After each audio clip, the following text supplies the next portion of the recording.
संधी म्हणजे काय हो? प्रत्येकाच्या आयुष्यात संधी येते. इथं बसल्या प्रत्येकाच्या आयुष्यात संधी येते. संधी काय करते? संधी आल्यावरती दरवाजा ठोठावते. आपण शांत झोपलेलो असतो, आपण दरवाजा उघडत नाही. संधी निघून जाते. संधी परत येते, दरवाजा ठोठावते. आपण शांत झोपलेलो असतो, दरवाजा उघडत नाही. संधी परत निघून जाते. संधी दोनदा येते, तीनदा येते, चारदा येते. पण मित्रांनो, एकदा आयुष्यातनं संधी निघून गेली, ती परत माघारी येत नाही. माघारी यायचं स्वप्न सुद्धा बघत नाही. महाराष्ट्रातल्या पुण्यामध्ये शिवाजीराव गायकवाड नावाचा एक माणूस होता. अत्यंत तरुण होता. आई वडिलांची गरीब परिस्थिती होती. याच पुण्यामध्ये तो शिकला, मोठा झाला. आई वडिलांना वाटलं कामासाठी आपण बेंगलोरला गेलं पाहिजे. म्हणजे शिवाजी गायकवाडला आई वडिलांनी घेतलं आणि बेंगलोरला गेले. बेंगलोरला गेल्यावरती एका भट्टीमध्ये कामाला शिवाजी गायकवाडला लावलं. हा शिवाजी गायकवाड एका भट्टीमध्ये काम करू लागला. कष्ट करायचा, पोती उचलायचा, पोती नेऊन व्हायचा, लोकांना द्यायचा. त्यातनं 4 पैसे मिळायचे. त्यातनं शिवाजीराव गायकवाडचं कुटुंब चालायचं. सगळं गरिबीत चाललं होतं. अत्यंत भयानक परिस्थिती होती. त्यावेळी या शिवाजी दिली आणि याची नोकरी बस कंडक्टर म्हणून परिवहन महामंडळामध्ये बेंगलोरच्या लागली. आता रोज कामाला जाणारा शिवाजी गायकवाड सकाळी उठायचा, महामंडळाचे ड्रेस घालायचा, एसटी मध्ये जायचा. कंडक्टर म्हणून नोकरी लागली होती. हातात ते तिकीट काढायचं मशीन घ्यायचा. पण याच्याकडे एक अत्यंत चांगला गुण होता. ईश्वरानं प्रत्येकाच्या आयुष्यामध्ये कला नावाची गोष्ट दिली. ज्याच्याकडं कर्तृत्व असतं त्याच्या पाठीमागे ईश्वराने कला नावाची जोड दिली असती. या मुलाच्या मनामध्ये ती कला नावाची जोड होती. हे शिवाजीराव गायकवाड काय करायचा? एसटी मध्ये बसायचा, माणसं तिकीट काढायला यायची, तो हातात तिकीट काढायचं मशीन घ्यायचा. तिकीट तिकीट तिकीट तो एका 2 बोटावरती ते तिकिटाचं मशीन असं वरती फेकायचा आणि हातात धरायचा आणि तिकीट काढायचा. त्याची ती नजाकत बघायची, लोक खुश होऊन जायची. लोक 4 एसट्या सोडायची, पण शिवाजीराव गायकवाडच्या एसटीत बसायची. का? अरे किती सुंदर तिकीट काढतोय. त्या हातातलं मशीन 2 बोटावरती फिरवतोय, परत हातात घेतोय आणि तिकीट काढतोय आणि तिकीट देतोय. एके दिवशी शिवाजी गायकवाडच्या बस स्टँडमध्ये तो बसमध्ये बसला आणि त्याच बसमध्ये या भारतातला सगळ्यात मोठा दिग्दर्शक येऊन बसला. शिवाजीराव गायकवाड नेहमीप्रमाणे बस स्टँडमध्ये आले. हातात तिकीट काढायचं मशीन घेतलं. तिकीट तिकीट तिकीट प्रत्येकाने तिकीट काढायला चालू केलं. लोक वाहून गेली, बघत राहिली. अरे किती सुंदर तिकीट काढतोय. तो दिग्दर्शक सुद्धा बघत राहिला. त्याला ती नजाकत आवडली आणि त्या दिग्दर्शकानं शिवाजी गायकवाडला मुंबईला बोलवून घेतलं. त्याला पहिला चित्रपट दिला. पहिला चित्रपट यशस्वी झाला. त्याला दुसरा चित्रपट दिला. दुसरा चित्रपट यशस्वी झाला. पुढे त्याला 20-30 चित्रपट केले. आपल्यातून फेमस झाले.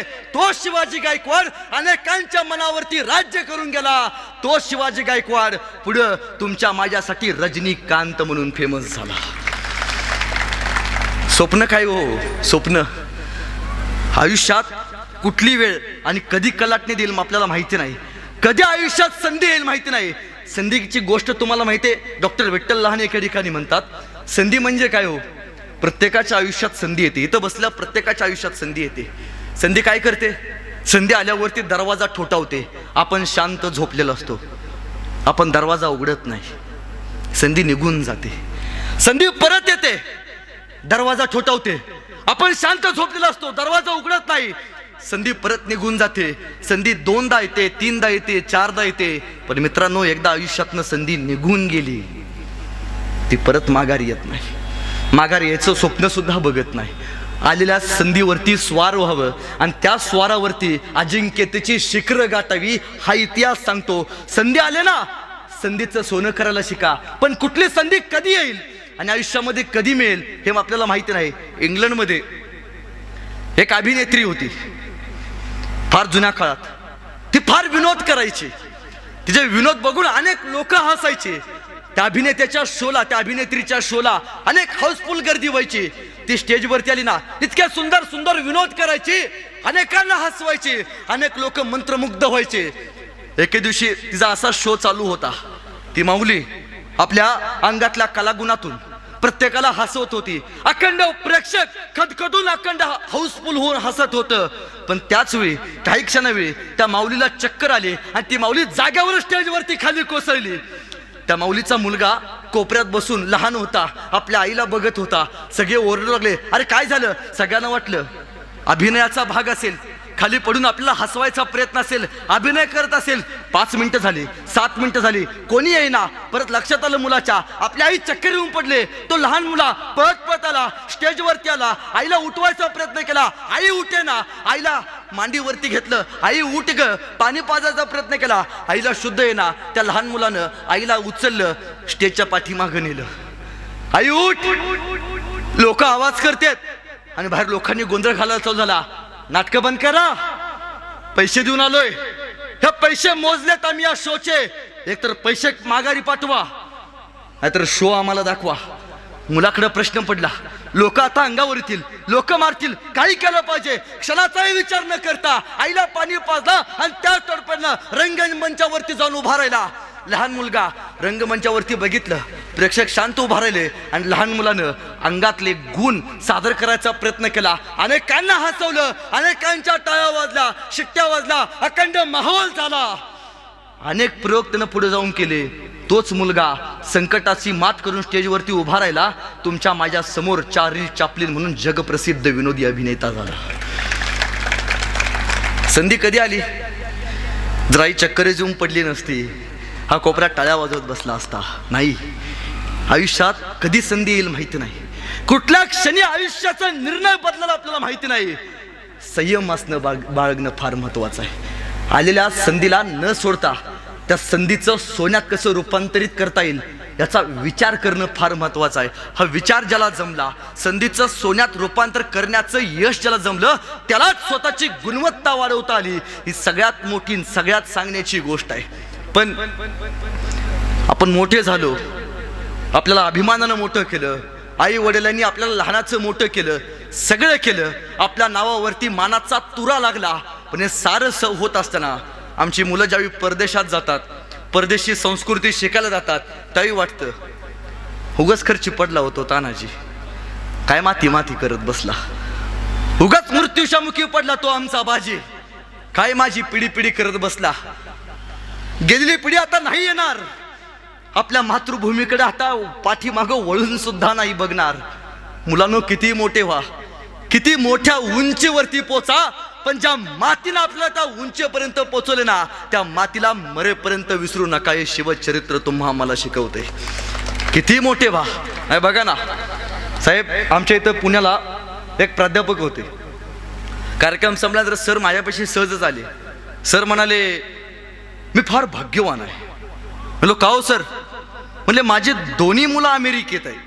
म्हणलं, किती आनंदाची गोष्ट आहे, तुमचे दोन्ही मुलं अमेरिकेत आहेत, उत्तम उत्तम शिक्षण घेतात, मोठ्या मोठ्या उंचीवरती आहेत.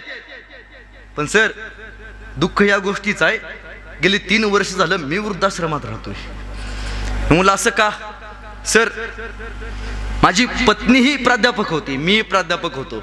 आमच्या दोघांची एक इच्छा होती, आमच्या मुलांनी मोठं व्हावं, इतकं मोठं व्हावं की आमच्या मुलांनी आम्हाला मरेपर्यंत जपावं आणि स्वतःचं कर्तृत्व मोठ्या उंचीवरती नेऊन ठेवावं. पण सर, आम्ही फक्त पैशानं आमची मुलं मोठी केली, परदेशात पाठवली. जी आमची मुलं परदेशात गेली ती परत माघारी नाही आली. सर, मध्यंतरी माझी बायको वारली.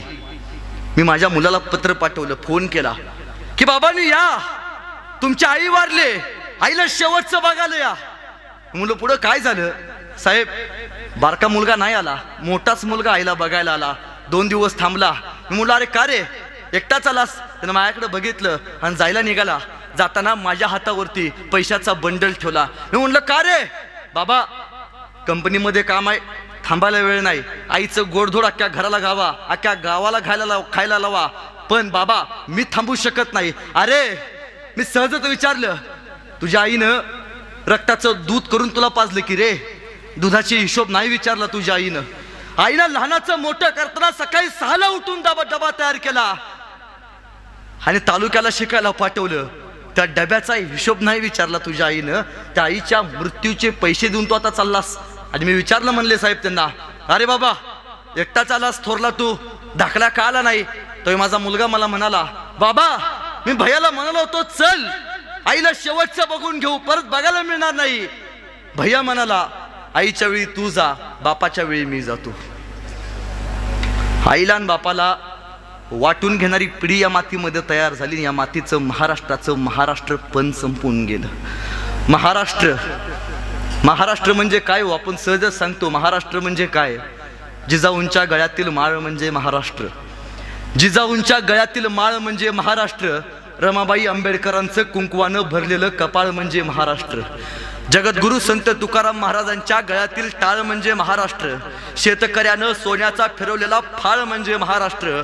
इथल्या मातीमध्ये घडलेल्या अनेकांची स्वप्न भरलेल्या आणि स्वतःला एका चांगल्या उत्कृष्ट दर्जावरती नेऊन पोहोचलेला अनेक युवकांनी तयार केलेला हा महाराष्ट्र, सुजलाम सुफलाम महाराष्ट्र. याच महाराष्ट्रामध्ये अशी पिढी तयार होते त्याही वाटतं कुठेतरी दुःख आहे, दुःख आहे. महापुरुष आकाशात वीज चमकावी असे येतात आणि अनेकांना उजेड देऊन निघून जातात, पण त्या पडणाऱ्या उजेडामध्ये सुद्धा आपण विजयाचे शिल्प मोजायचे असतात, विजयाचे गुण शोधायचे असतात. डॉक्टर बाबासाहेब आंबेडकरांच्या वाट्याला सुद्धा दुःख आली हो. लहानपणापासूनच स्वप्न मिळाली नव्हती, पण डोक्यात एकच, शिका, संघटित व्हा, संघर्ष करा. डॉक्टर बाबासाहेब आंबेडकर म्हणतात, माझ्या आयुष्यात माझे 3 गुरु, पहिले गौतम बुद्ध, दुसरे ते म्हणजे संत कबीर, आणि तिसरे छत्रपती शिवाजी महाराज, आणि चौथे गुरु ते म्हणजे महात्मा ज्योतिराव फुले. या 4 लोकांना मी आदर्श मानला. डॉक्टर बाबासाहेब आंबेडकर यांचे वडील खऱ्या अर्थानं सांगतात की मी माझ्या आयुष्यात मरेपर्यंत मद्य आणि मांस याचं सेवन कधी केलं नाही, आणि भीमरावांनी सुद्धा मरेपर्यंत व्यसनाला कधी हात लावलं नाही. जी माणसे यशस्वी होतात ना, चुकीच्या गोष्टीला जायचा स्वतःचं धाडस सुद्धा ते कधी करत नाहीत. डॉक्टर बाबासाहेब आंबेडकर म्हणतात, मी लहान होतो, काय होती हो परिस्थिती तत्कालीन काळातली. बाबासाहेबांचा स्पर्श वर्ण व्यवस्थेला चालत नव्हता. बाबासाहेब लहान होते, वर्गामध्ये बसले होते. सहजच सरांनी विचारलं की बाबा या फळावरचं गणित कोणी सोडवेल का? कोणी हात वरती केला नाही. डॉक्टर बाबासाहेब आंबेडकर म्हणाले, सर मी सोडवतो. गुरुजी म्हणले, ये चल. डॉक्टर बाबासाहेब आंबेडकर उठून उभा राहिले. हे लहान भीमराव पुढे पुढे चालत गेले आणि वर्गातली सगळी पोरं ओरडायला लागली, गुरुजी गुरुजी नको नको, गुरुजी त्या भीमरावाला नका देऊ.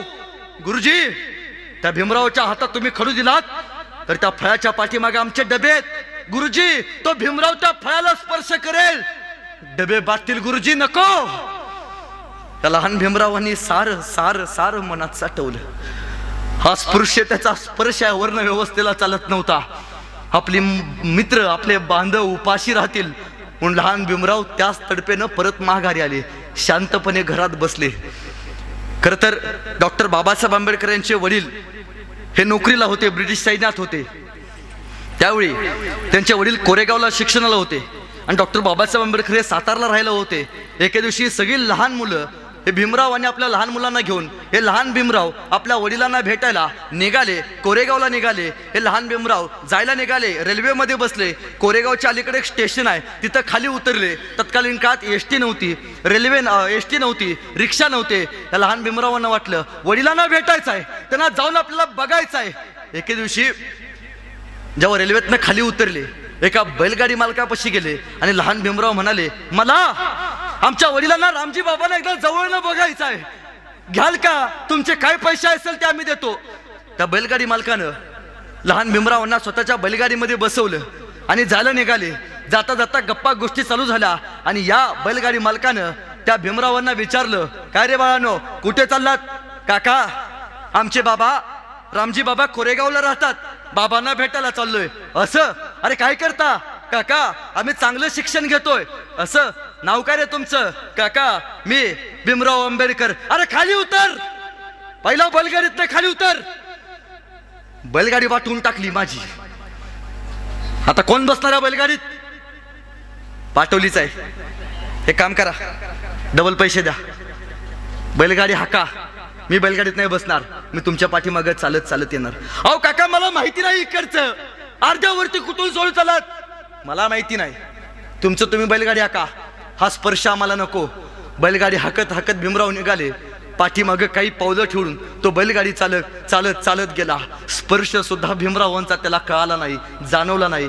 वडिलांना भेटले, सायंकाळी घरी आले आणि आईला विचारलं, आई अस्पृश्यता म्हणजे काय ग? आई ह्या लोकांना आपला स्पर्श चालत का नाही? तरी भीमराव आंबेडकर यांची आई भीमाई बाबासाहेबांना सहजच म्हणाली, भीमराव काय माहित कुठल्या तरी पुस्तकात लिहून ठेवलं असेल, उच्च लोकांना आपला स्पर्श चालत नाही असं. मग आई मी इतकं सुंदर आणि एवढं मोठं पुस्तक लिहिणार की त्या पुस्तकामध्ये प्रत्येकाला समान संधी आणि समान वागणूक दिली जाईल. भारताचं संविधान डॉक्टर बाबासाहेब आंबेडकरांनी तुमच्या माझ्या मातीमध्ये उभा केलं. परळीला होते. आयुष्यात गुरु असणं किती महत्वाचं आहे. कृष्णाजी अर्जुन केळुसकर मोठे लेखक. कृष्णाजी अर्जुन केळुसकर ज्यावेळी बाबासाहेब आंबेडकर पास झाले मॅट्रिकची परीक्षा, ते परळच्या चाळीमध्ये त्यांचा मोठा सत्कार केला बाबासाहेबांचा आणि पुस्तक भेट म्हणून दिलं. ते पुस्तक काय होतं? कृष्णाजी अर्जुन केळुसकर यांनी डॉक्टर बाबासाहेब आंबेडकरांना भेट म्हणून दिलं. ते पुस्तक होतं गौतम बुद्ध. हे बुद्ध त्यावेळी डॉक्टर बाबासाहेब आंबेडकरांनी वाचलं. आयुष्यात मनात चाललेली युद्ध, हे युद्धानेच खऱ्या अर्थाने त्यांना होरपळून ठेवलं होतं. बाबासाहेबांनी या युद्धावरती वाचण्यासाठी पहिल्यांदा गौतम बुद्ध वाचले. या युद्धानेच डॉक्टर बाबासाहेब आंबेडकरांना गौतम बुद्धांकडे नेलं. बाबासाहेब मोठे विद्वान पंडित, पण हे का सांगावं वाटतं? एका दिवशी परळच्या चाळीत राजश्री शाहू महाराज आले होते. शाहू महाराजांनी घराचा दरवाजा वाजवला. बाबासाहेब लुंगीवरती होते. बाबासाहेबांनी लुंगी खवली, घराचा दरवाजा उघडला. राजश्री शाहू महाराज आत आले. बाबासाहेब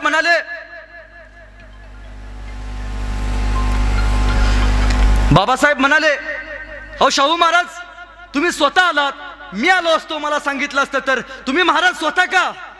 आणि शाहू महाराजांनी बाबासाहेबांकडे बघितलं आणि शाहू महाराज म्हणतात, बाबासाहेब तुम्ही तर बुद्धीचे राजे, ज्ञानाचे राजे, हा परंपरेचा राजा. बाबासाहेब आज परंपरेचा राजा एका ज्ञानाच्या राजाला भेटायला आलाय, याच्यापेक्षा मोठी गोष्ट नाहीये.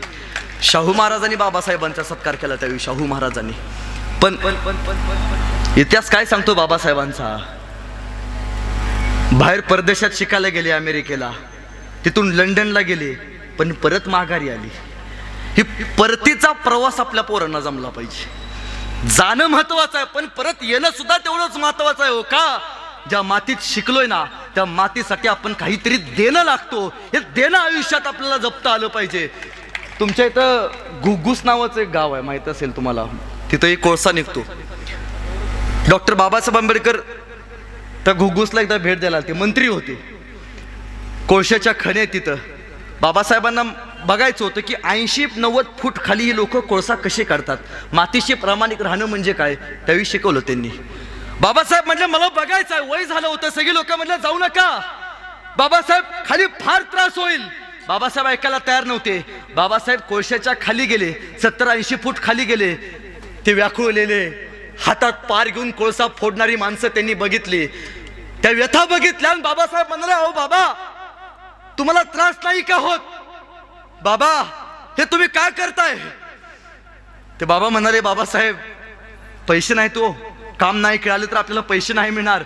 काम मिळावं, आयुष्यात जगावं, पोटाची भूक भागावी, यासाठी बाबासाहेब हे काम करतोय. बाबासाहेब थोडंसं पुढे गेले. एक माऊली 8 महिन्याची पोटूशी होती. ती खणत होती आणि कोळसा बाहेर काढत होती. बाबासाहेब म्हणाले, अगं माऊली, अगं वातावरण बघ, 8 महिन्याची गरोदर आहेस, मरून जाशील, बाळाचं काय होईल, त्रास नाही का होत? बाबासाहेब थांबले.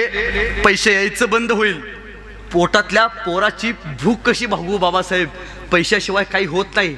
बाबासाहेब माघारी आले, वरती आले, मंत्रालयात गेले आणि डॉक्टर बाबासाहेब आंबेडकरांनी मातीसाठी किती प्रामाणिक असावं, आपल्या शिक्षणाचा फायदा कुठं घ्यावा त्यावेळी दाखवलं. पहिला कायदा काढला, जर एखादी स्त्री गर्भवती असली तर गर्भवती असताना 4 आठवडे अगोदर आणि 4 आठवडे नंतर पगारी सुट्टी जी मिळते ना, ती डॉक्टर बाबासाहेब आंबेडकरांची पुण्य आहे. तुमच्या माझ्यासाठी सारं दिलं हो बाबासाहेबांनी, सारं. इतिहासातल्या महापुरुषांनी तुम्हा मला जगणं शिकवलंय. आपलं जगणं त्यांनी सोपं करून दिलंय, पण या जगणं सोपं करून दिलेल्या जगामध्ये आपल्याला कसं जगता येईल याचा विचार केला पाहिजे. वेळ फार कमी आहे.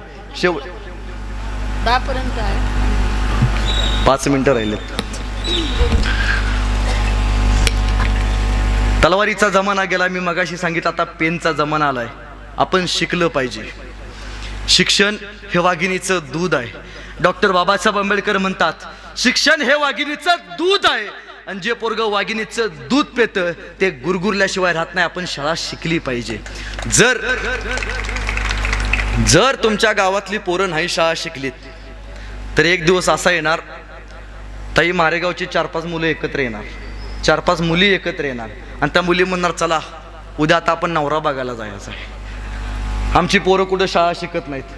हा सगळे टारवाले केरळचे, किराणा व्यवसायात पटेल, हार्डवेअरची दुकानं बोर्डिंगची, बांधकाम व्यवसायात यूपीचे लोक, गवंडी सगळे बिहारचे, सुतारकामात राजस्थानी, हॉटेल सगळे दक्षिणात्यांकडे. आमची पोरं काय करतात?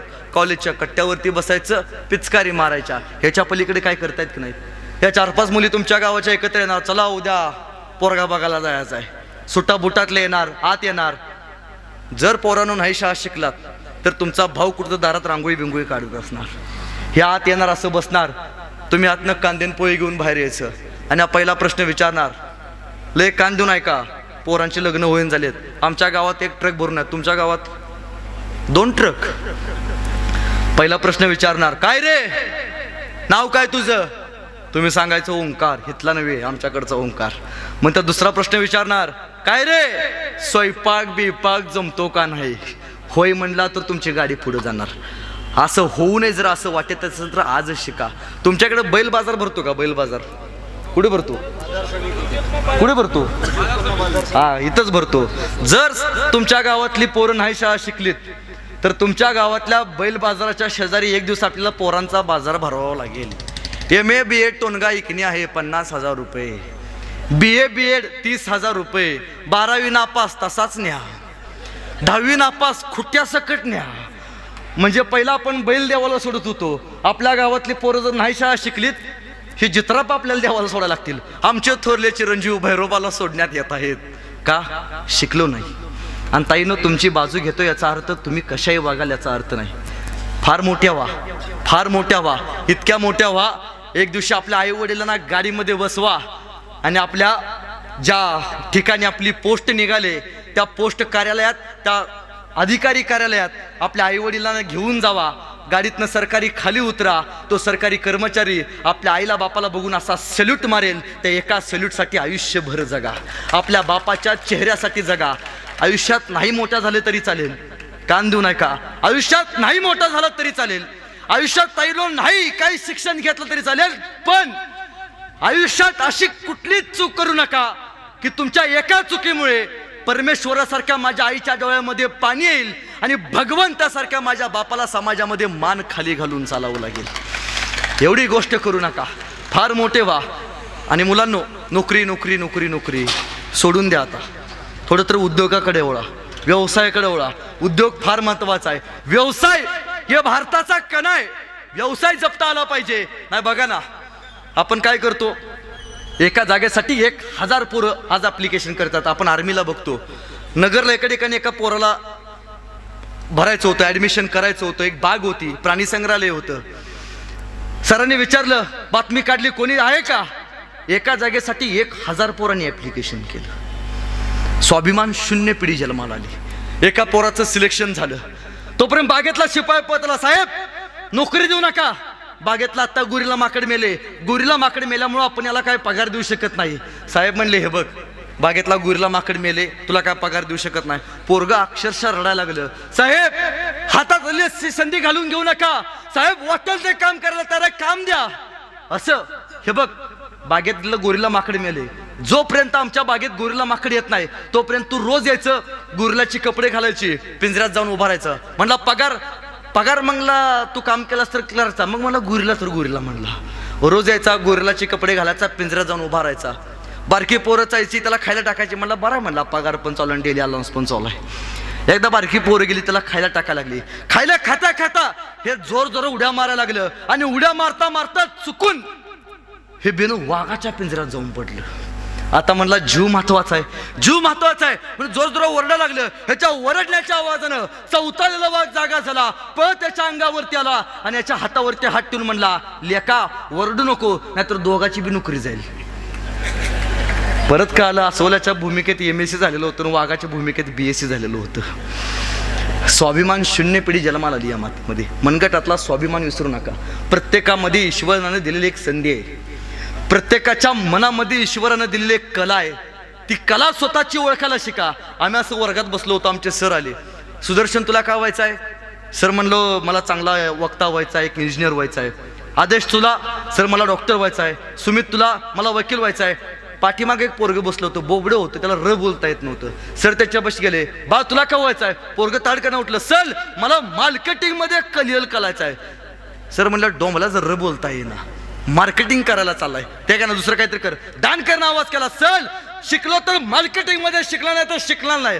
सर म्हणले तुला काय करायचं आहे ते कर. 10 दिवस गेले, 100 रामायणाच्या प्रति घेऊन सर आल्या. प्रत्येकाला वाटले, म्हणाले बघू कुणामध्ये किती मार्केटिंगचं टॅलेंट जास्त आहे. एक आठवड्यात ह्या प्रति विकायच्या, ज्याच्या प्रति विकल्या जातील जास्त आम्हाला कळेल तो हुशार विद्यार्थी आहे, त्याच्याकडे मार्केटिंगचं टॅलेंट जास्त आहे. आम्हाला वाटलं आम्ही बोलणारी पोरं, चालणारी पोरं. एक आठवडा फिरलो, परत आलो. सरांनी विचारलं, सुदर्शन तुझ्या किती प्रति विकल्या गेल्या? सर 50. आदेश तुझ्या 60. ओंकार तुझ्या 40. 70 प्रतीच्या वर एकाची प्रति विकली गेली नव्हती. मागच्या बाकावरती जे बसलेलं बोबडं होतं, सर त्याच्यापाशी गेले, बा तुझ्या किती प्रति विकल्या गेला? पोरग दान करणं उठलं, सर 100च्या 100 प्रति विकल्या गेल्या. सरांनी डोक्याला हात लावला. सर म्हणजे काय केलास? काय नाही सर. अरे मग कसं काय केलास? कुठलं पुस्तक वाचलं? काय नाही सर. लोकांच्या दालात गेलो, बल सर लोकांच्या दालात गेलो, बेल वाजवली, लोक बाहेर आली. लोक बाहेर आली, त्यांच्या हातात ठेवायचं लामाईन आणि म्हणायचं लामाईन विकत घेता का वाचून दाखवू? लोक म्हणायची वाचून दाखवू नको, तुझं रामायण विकत घेतो. बोबडं बोलणं स्ट्रेंथ आहे का विकनेस आहे? विकनेस होता. आपल्या अंगातला विकनेस त्या माणसानं स्ट्रेंथ बनवला, आपली ताकद बनवली. आपल्या अंगातला जो विकनेस आहे, अपंग आहे ना, अरे हट, लढण्याची संधी आहे. दुःख आहे ना, गरीब आहे ना, ईश्वराने दिलेली मोठं होण्याची संधी आहे. जर जन्मता श्रीमंत असताना इतिहास झाला नसता, गरिबीत जन्माला आलाय. ईश्वर तुमच्याकडे सर्वोत्तम करून घेण्याची संधी बघतोय. त्या संधीची वाट बघा, त्याचं सोनं करायला शिका. हा इतिहास तुमच्या माझ्या पुढे शिवाजी महाराजांनी तयार करून ठेवला आहे. बराच वेळ झालं बोलतोय. या भाषणातनं काही शिका अगर न शिका, फक्त मरेपर्यंत 2 गोष्टी पाळा. त्यातली पहिली गोष्ट आहे, परस्त्रीला आई मानायला शिका. परस्त्रीला आई मानायला शिका. आज इथं अनेक माई माऊली बसलेत. आई का मानायचं? छत्रपती शिवाजी महाराजांनी प्रत्येकाला आई मानायला शिकवलं. मी नेहमी सांगतो ताईनो, जर तुम्हाला कोणी योग्य मार्ग विचारला तर त्याला तुम्ही योग्य वाट दाखवा. पण यदा कदाचित जर तुमचा मार्ग कोणी अडवला तर त्याला महाराजांची जात दाखवा, त्याला महाराजांची जात दाखवा. अरे तलवारीपेक्षा तीक्ष्ण या नजरेची धार आहे. महाराष्ट्राची वाघीण तू, भवानीचा वार आहे. अरे भगव्याची रक्षणी तू, या स्वराज्याची तू मेख आहेस. दुबळी समजू नको स्वतःला, तू माँसाहेब जिजाऊंची लेख आहेस. दुबळी समजू नको स्वतःला, तू जिजाऊंची लेख आहेस. ह्याने म्हणणार आल्यापासून बायकांच्याच बाजूने बोलायला, ह्याने याला पाकडी पिकडी जास्त दिले काय. मी एके ठिकाणी कार्यक्रम होते, पोरग म्हणला दादा तू नेहमी सांगतो स्त्रियांनी हे केलं ते केलं, एका वाक्यात पटवून सांग म्हणला स्त्रियांनी पुरुषांसाठी काय केलं. घरात गेल्या विचारतात का नाही, सांग तू माझ्यासाठी काय केलीस. लई दिवसांना असे तावडीत एकत्र घावलेत. दादांनो हात तिचेत, पण बांगड्या मात्र दादांनो आजही आपल्या नावाचे आहेत. कपाळ तिचा आहे, कुंकू मात्र दादांनो आजही आपल्या नावाचा आहे. गळा तिचा आहे, मंगळसूत्र दादांनो आजही आपल्या नावाचा आहे. रक्त तिचं आहे, दूधही तिचंच आहे, पण पोरग मात्र दादांनो आजही आपल्या नावाचं नाही. यापेक्षा स्त्रीनं आणखी काय करावं, काय करावं. मग कोणी म्हणतं मला शिवाजी महाराज व्हायचं आहे, कोणी म्हणतं मला संभाजी महाराज व्हायचं आहे. तर त्याने एक वाक्य नेहमी लक्षात ठेवा, ज्याला बाईतली ताई का आली तो मुक्ताईचा ज्ञाना झाला. ज्याला बाईतली मैत्रीण का आली तो राधेचा श्याम झाला. ज्याला बाईतली पत्नी का आली तो सीतेचा राम झाला. आणि ज्याला बाईतली आई का आली ना तो जिजाऊचा शिवबा झाला, तो जिजाऊचा शिवबा झाला. आणि दुसरी गोष्ट, मरेपर्यंत या महापुरुषांनी शिकवले, व्यसन करू नका. सुपारीच्या खंडाचं सुद्धा व्यसन नव्हतं या माणसांना, सुपारीच्या खंडाचं. त्यावेळी यश मिळाले या माणसांना, यश. यशाची फार सुंदर व्याख्या आहे. व्यसन करू नका ही या व्याख्यातलं एक पहिलं उदाहरण आहे. जी माणसं व्यसनापासून लांब असतात ना तीच यशाच्या शिखरापर्यंत पोहोचतात. नाही बघा ना, व्यसन आणि फॅशन करून तुम्हाला मिळतं तरी काय. व्यसन आणि फॅशन करून तुम्हाला मिळतं तरी काय. चुकीच्या गोष्टीमध्ये स्वतःचा घालू नका पाय. जर तुम्हाला योग्य वागता आलं तर तुम्हीच्या देशाचे ज्ञानोबा राय, तुकोबा राय आणि छत्रपती शिवराय, छत्रपती शिवराय. फक्त इथं बसून टाळा वाजवायच्या आणि घरात गेल्यावर तंबाखू म्हणायचं असलं काय करायचं नाही ना. बाप अख्या घरात सुविचार लिहून ठेवतो, व्यसन करू नये. आज संध्याकाळ झाली बापच पोरला सांगतो, जा जरा चुलीवरून सिगरेट पेटवून आण. बरं ते बेना असे त्या जणू काय ऑलिम्पिकची ज्योत घेऊन आले. काय संस्कार पेरतोय. मी इकडे नगरला कार्यक्रमाला होतो. एक पोरग माझ्या पैशाला मला म्हटला, दादा तू नेहमी सांगतोस दारू बाद असते, एका वाक्यात पटवून सांग म्हटला कशी बाद असते. 2 काचेचे ग्लास आण. त्यानं लगेच आणले. मी एका ग्लासमध्ये दारू टाकली, एका ग्लासमध्ये पाणी टाकलं आणि दोन्ही ग्लासमध्ये किड्या मुंग्या टाकल्या. ज्या ग्लासमध्ये दारू होती त्या ग्लासमधल्या किड्या मुंग्या मेल्या होत्या आणि ज्या ग्लासमध्ये पाणी होतं त्या ग्लासमधल्या किड्या मुंग्या जिवंत होत्या. म्हणलं बघ बाबा, दारू एवढी बाद असते, दारू पेल्यामुळे किड्या मुंग्या मेल्या, आपण माणसं आहोत.